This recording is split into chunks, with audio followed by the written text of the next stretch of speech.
Assalamualaikum warahmatullahi wabarakatuh. Alhamdulillahilladzi arsala rasulahu bil huda wa dinil haq liyudhhirahu 'alad dini kullih wa kafa billahi syahida. Kembali bersama saya Zulkarnain El Maduri. Seperti biasanya selalu menanggapi serangan-serangan anti-Wahabi, dan kali ini ada kelompok anti-Wahabi yang tentu saja dipelopori oleh mereka yang anti-Wahabi yang pernah ngaku sebagai Salafi. Sah-sah saja ngaku Salafi, tapi persoalannya apakah memang ciri-ciri Wahabi? Kalau ciri-ciri Wahabi jenggotan dan sebagainya, mari kita dengar dulu celoteh dari kalangan syekh-syekh anti-Wahabi ini, yang tentu saja sangat lucu, saudara, kalau kita simak dari perkataan mereka. Yuk kita dengar. Ibu-ibu ada pertanyaan, Bu? Akhwat ada pertanyaan?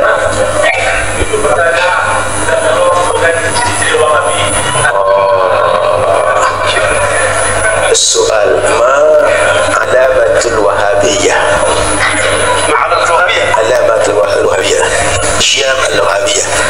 Syam al-wahabiyah annahu yalbasu kada. الوهابي له علامة ظاهرة وعلامة باطنة. علامة ظاهرة. الوهابي له علامة ظاهرة وعلامات باطنة. Wahabi itu punya ciri-ciri yang nampak, ada ciri-ciri yang tak nampak. Jadi ketika ditanya, Syekh ini menjawab apa ciri-ciri Wahabi, jawabannya adalah ada yang nampak dan ada yang tidak nampak. Artinya ada yang sifatnya zahir, yang jelas, ada yang sifatnya batin, yang tidak jelas. Tentu saja ini menarik untuk kita cermati dari tokoh anti-Wahabi, begitu galaknya mereka menyerang Wahabi. Nah, mari kita dengar lagi bagaimana selanjutnya. العلامات الظاهرة يمكن أن تتغير، يمكن أن يغيروها. Kalau ciri-ciri yang nampak ini mungkin di rumah-rumah mereka macam bunglon. العلامات الظاهرة مثلا لحية طويلة. Tanda yang nampak kasat mata, jenggot maya. Ini bukan Wahabi. Jadi lahiyat tawilah itu jenggot panjang katanya. Ciri-ciri Wahabi jenggot panjang. Lah kita lihat juga ya, ciri-ciri kalangan masyayikh seperti Imam Ahlul Bid'ah, termasuk Syekh Buti Ramadan itu ya, dan jenggotnya panjang ya. Kemudian kita lihat ini Ahlul Bid'ah, Imam Ghazali itu jenggotnya panjang. Dan banyak ulama-ulama yang bukan Wahabi jenggotnya panjang. Banyak ulama Ahlul Hadis yang juga jenggotnya panjang. Kalau di Indonesia ini dan India, yaitu jamaah tabligh jenggotnya panjang banyak itu. Ini sudah salah berarti. Sifatnya ngada-ngada, kalau tidak bisa dikatakan melecehkan Rasulullah Sallallahu Alaihi Wasallam yang juga jenggotnya sering panjang. كذلك أيضا علامات الوهابية أنهم يشددون العمامة كما يفعل اليهود، يعني يتطيلسون كما يتطيلس اليهود هكذا. Jadi tanda Wahabi itu pakai imamah, dia buka macam ini, macam orang Yahudi biasa pakai. Dia bukan macam imamah pakai ulama itu. Dia gini cara pakai Wahabi. Ini gaya khas orang Yahudi. Nah, kalau dicermati, ternyata Ahlul Bid'ah juga, Ahlul Bid'ah bahkan guru-guru di Riyadh dari kalangan Ahlul Bid'ah ya dari kalangan Yaman, tidak sedikit yang menggunakan menggunakan surban itu ya seperti yang dipakai oleh Wahabi.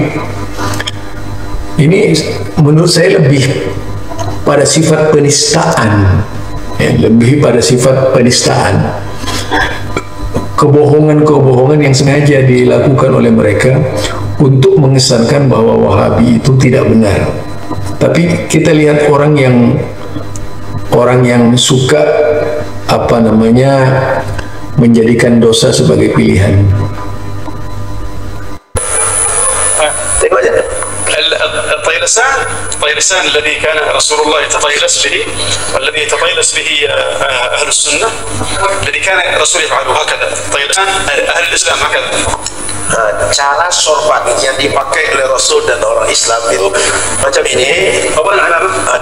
Jalannya ada imam, kemudian ditutup dengan sorban macam ini, ditutup ini, atau kemudian dikalungkan. Kalau Wahabi tidak dilepaskan.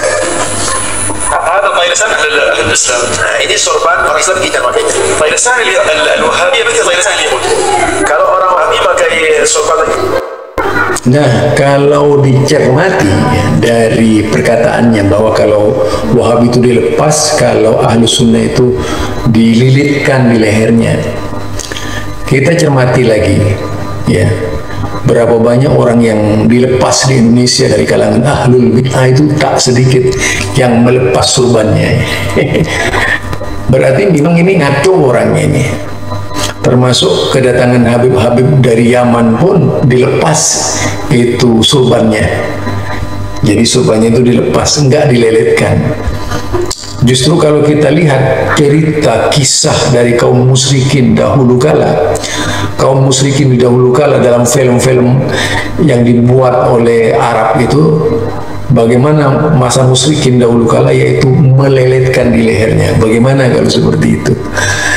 Nah, kita lanjutkan. Ini seperti kayak orang Yahudi bagaimana? يعني كوفية فقط من العلماء Di dalamnya tak pakai imamah, cuma kopiah macam saya ini. Tapi ini bukan Wahabi. Kopiah ini lalu ditutup dengan serban di luarnya. Saya bukan Wahabi. Dengan saya kata tak pernah Wahabi. Saya bukan mantan Wahabi. Sejak dulu Asy'ari, Ahlus Sunnah sejak lahir dia. هذا طيلسان اليهود. هذا طيلسان اليهود. وكذلك الوهابي يفعل هذا. لابد ان يفعل مثل عرض الديك. هذا لابد مثل الديك. Termasuk gaya Wahabi itu pakai sorbannya, ditarik sikit depan, dipicit sikit depan, apa namanya, dia runcingkan sikit depan tu. Itu khasnya Wahabi gitu. Jadi dari sikit. Maka kalau ada orang Yaman yang di Pekanbaru nampak macam tu pasti Wahabi itu.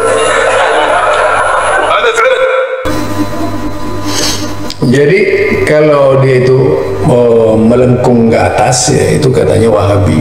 Itu sama dengan Yahudi. Kita buktikan dari orang-orang yang seperti itu ternyata di Aswajo banyak sekali. Berarti ikut-ikutan Yahudi juga gitu. Jadi ini asal bicara, asal mangap menurut saya itu tidak berbicara sesuai dengan fakta, tapi penuh dengan kebohongan-kebohongan. Lanjut. هذا اللباس الذي يلبسونه هذا الطيلسان ذكر السيوطي وكثير من العلماء أنه طيلسان اليهود. Para ulama banyak menyebutkan bahwa itu cara pakai sorban orang Yahudi. كذلك Ya, kalau kita lihat dari banyaknya orang Arab yang seperti itu, termasuk di kalangan Ahlul Bid'ah, sudah menjadi sebuah tradisi menggunakan surban seperti itu. Jadi bukan hanya Wahabi, Aswaja yang ngaku Ahlu Sunnah di Indonesia yang seperti itu banyak. Tapi tidak perlu saya sebutkan orang-orangnya. Tetapi itu jelas sekali bahwa ternyata di kalangan Aswaja yang seperti itu banyak. Nah, kalau itu yang digunakan sebagai parameter beragama, itu sudah salah. Artinya orang ini memang suka mengadu domba. Tadi ada pengakuan dari presenternya kalau dia bukanlah mantan Wahabi. Dia sejak dahulu adalah Asy'ariyah. Berita yang sampai kepada kita dia adalah mantan Wahabi. Ya lucu-lucu memang orangnya. Inilah yang saya komentari sengaja, tujuannya tidak lain agar kita mengenal yang sesungguhnya perkataan dari kalangan ahlul bid'ah, bagaimana cara melecehkan Wahabi. Anda sudah bisa mendengar sendiri, ini adalah cara orang yang melecehkan Wahabi.